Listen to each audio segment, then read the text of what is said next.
नमस्कार, आदाब, praise the Lord, जय मसीह की। डिवाइन विजडम ट्रूथ चैनल में आपका स्वागत है। प्रभु को धन्यवाद देते हैं, प्रभु की शुक्रिया अदा करते हैं। आशा करती हूँ कि दोस्त आप स्वस्थ हैं और सुरक्षित हैं। आप और आपके परिवार को प्रभु आशीष दे। प्रभु की कृपा और सामर्थ्य आपके परिवार के ऊपर बरसती रहे, यही प्रार्थना करते हैं। तो आज हम दूत संवाद ये प्रार्थना करेंगे। दूत संवाद यानी गब्रिएल दूत ने मरियम को ईसा मसीह के जन्म का संदेश दिया था और उसी प्रार्थना को दूत संवाद प्रार्थना कहते हैं। तो हम दूत संवाद प्रार्थना करेंगे और ये भी जानेंगे कि हर चर्च में घंटा क्यों बजाया जाता है। तो इस संदेश के अंत तक हमारे साथ बने रहिए। हमारे चैनल को सब्सक्राइब कीजिए और इस वीडियो को शेयर कीजिए।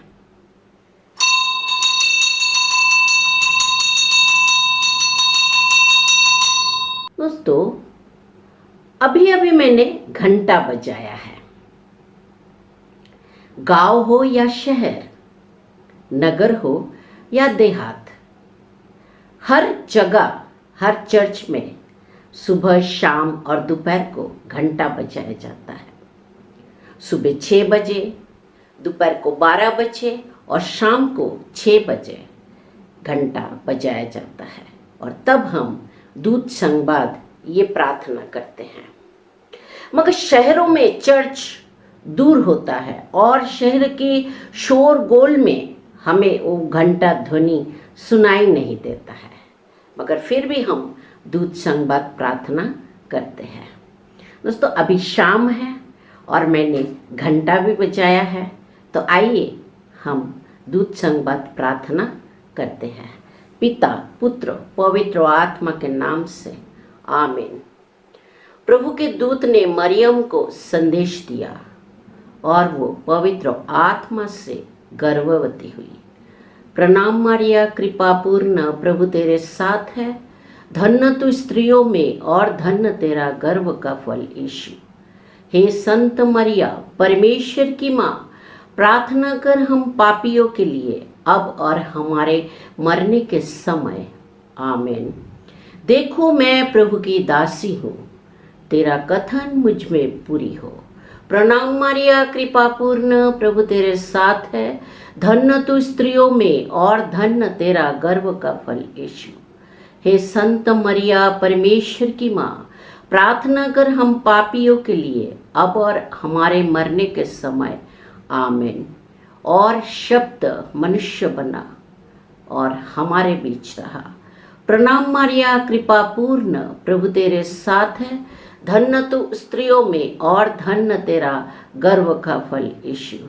हे संत मरिया, परमेश्वर की माँ, प्रार्थना कर हम पापियों के लिए अब और हमारे मरने के समय। आमीन। हम प्रार्थना करें। हे प्रभु, हमने स्वर्गदूत के संदेश द्वारा तेरे पुत्र ख्रिस्त का देह धारण जान लिया। हमारी यह प्रार्थना सुन ले। अपनी कृपा हमारी आत्मा को प्रदान कर कि हम उन्हीं ख्रिस्त के दुख और क्रूस द्वारा पुनरुत्थान की महिमा तक पहुंच सके। उन्हीं हमारे प्रभु ख्रिस्त के द्वारा। आमीन। दोस्तों, हम देखते हैं कि दूत संवाद प्रार्थना हम दिन में 3 बार करते हैं, मगर जब पुण्य शनिवार आता है, होली सैटरडे के दोपहर से लेकर होली सैटरडे के शाम से लेकर, यानी ईसा मसीह के पुनरुत्थान से लेकर होली ट्रिनिटी फीस्ट के अगले दिन शनिवार दोपहर तक ये दूत संवाद प्रार्थना के वजह हम स्वर की रानी आनंद कर हालेलुया, जिसको तूने पैदा किया है, हालेलुया, ये प्रार्थना करते हैं। तो अब मैं पूरी प्रार्थना नहीं करूंगी क्योंकि होली ट्रिनिटी फीस्ट हो गया है। तो इसके अलावा संडे चर्च में घंटा बजता है। मिसा के पहले हर दिन चर्च में घंटा बजाया जाता है। संडे के दिन चर्च में घंटा बजाया जाता है। और दोस्तों, हमारा घर गांव में चर्च के बगल में ही है और सारे गांव वाले खिंचती है और हर संडे सभी चर्च में आते हैं।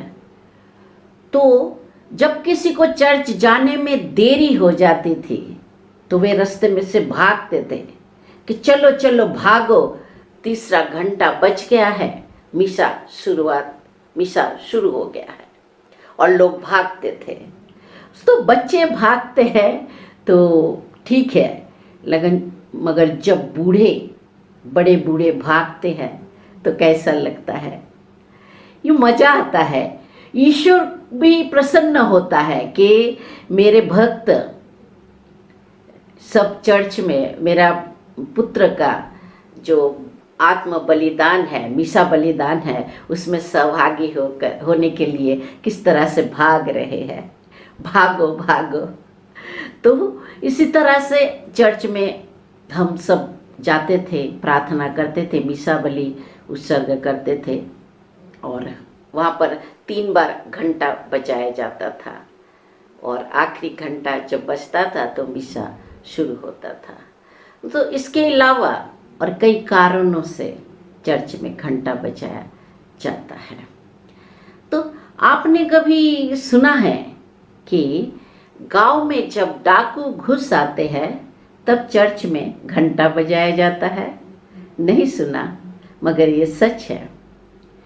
ये इंडिया की नहीं, बल्कि मैं जो बातें कर रही हूँ ये बांग्लादेश की बात है और आज से करीब 45 साल पहले की बात है, अब की नहीं। और जब रात को गांव में डाकू घुस आते थे डकैती करने के लिए, बंदूक, तलवार, हथियार लेकर, गमछे से चेहरा बांधकर घरों में घुस जाते थे और इसी तरह से कान पट्टी में बंदूक रखते थे। तो दोस्तों, ऐसे सिनारी, ऐसे सीन, दृश्य आपने फिल्मों में देखा है, मगर मैं जो बता रही हूँ ये हकीकत है। तो गांव में जब डाकू घुस आते थे तो वो समय चर्च में घंटा बजाया जाता था। ढंग ढंग ढंग ढंग, लगातार और लंबे समय तक ये घंटा चर्च में बजाया जाता था। दरअसल ये घंटा बजाकर लोगों को चेतावनी दी जाती थी कि आप लोग जाग जाओ और प्रार्थना करो। घंटा बजाकर लोगों को ये सूचित किया जाता था कि प्रार्थना करो और हो सके तो उन लोगों की सहायता करो जिनके घर में डकैती हुई है। तो इसी तरह से वो घंटा बजाया जाता था। तब मैं छोटी थी, मैं तो डर के मारे कंबल के अंदर घुस के मुंह छुपाकर सोई रहती थी, डर लगता था। और वो घंटा लगातार बजाया जाता था। गांव के लोग जाग जाते थे और होता ऐसा कि लोग सजग हो जाते थे, उन्हें चेतावनी दी जाती थी, सजग किया जाता था कि पता नहीं इसके बाद किसकी बारी है, क्योंकि डाकू एक ही दिन में कई घरों में डकैती करते थे। और जब चर्च का घंटा बजाया जाता था तो गांव वाले सभी जाग जाते थे और कई बार डाकुओं को मौका नहीं मिलता था कि कहीं वे पकड़े ना जाए, तो इस वजह से वे चले जाते थे। तो ऐसे भी दोस्तों, घंटा बजाने से नेगेटिविटी, शैतानी शक्ति दूर हो जाती है और ईश्वरीय शक्ति, दिव्य शक्ति आने लगती है। तो संस्कृति में एक श्लोक है, आगमनार्थ तु देवाना गमनार्थ तु रक्षसाम, घंटा रव कर्मद आह्वान देवता आह्वान लांछनम। यानी घंटा ध्वनि से जो नेगेटिविटी है, शैतानी शक्ति, इविल फोर्स, वो दूर हो जाता है और पॉजिटिविटी, सकारात्मक शक्ति यानी डिवाइन फोर्सेस वह आने लगता है। कहा जाए तो हम ये कह सकते हैं कि घंटा ध्वनि से शैतान दुखी हो जाता है और भाग जाता है और स्वर्गदूत खुशियों से अपने पंखों को हिलाने लगते हैं। Praise the Lord, hallelujah. तो हम देखते हैं कि कई जगह पर घंटा बजाया जाता है। घंटा बजाकर एक्चुअली हम ईश्वर को आह्वान करते हैं। इसलिए चर्च में, मंदिरों में और प्रार्थना के स्थानों पर घंटा बजाया जाता है। कई बार लोग अपने घरों में भी घंटा बजाते हैं और इस घंटा बजाकर वे प्रार्थना के स्थल पर घंटा बांधते हैं, बजाते हैं, प्रार्थना करते हैं, ईश्वर को याद करते हैं। तो घंटा हम घर में बांधते हैं कई बार, क्योंकि हमारा घर भी एक मंदिर है जहाँ ईसा मसीह और माता मरियम, साधु संत हमारे साथ हमारे घर में निवास करते हैं और ईसा मसीह की कृपा और आशीर्वाद हम पर बनी रहती है। और दोस्तों, घंटा बजने का और भी कई सारे साइंटिफिक रीज़न है और घंटा हमारे लिए रिमाइंडर का भी काम करता है। जब हम घंटा बजाते हैं तो हमें रिमाइंडर मिलता है कि हमारा ये शरीर भी पवित्र आत्मा का मंदिर है जहाँ पवित्र आत्मा निवास करता है। तो दोस्तों, बाहर के घंटे बजे या ना बजे, मगर हर दिन सुबह शाम आपके हृदय की घंटी जरूर बजे। आप प्रभु को याद करें, प्रार्थना करें, अपने लिए प्रार्थना करें, लोगों के लिए प्रार्थना करें, विश्व के लिए प्रार्थना करें। दोस्तों, अब जो बीमारियां, महामारी चल रहा है, उसके लिए आपकी प्रार्थना बहुत मायने रखता है। तो दोस्तों, आप रोज प्रार्थना करें, प्रभु के साथ बने रहिए, खुश रहे, सुरक्षित रहे। प्रभु आपको और आपके परिवार को आशीष दे, चंगाई दे। आपसे फिर मिलेंगे, तब तक के लिए धन्यवाद, शुक्रिया, जय मसीह।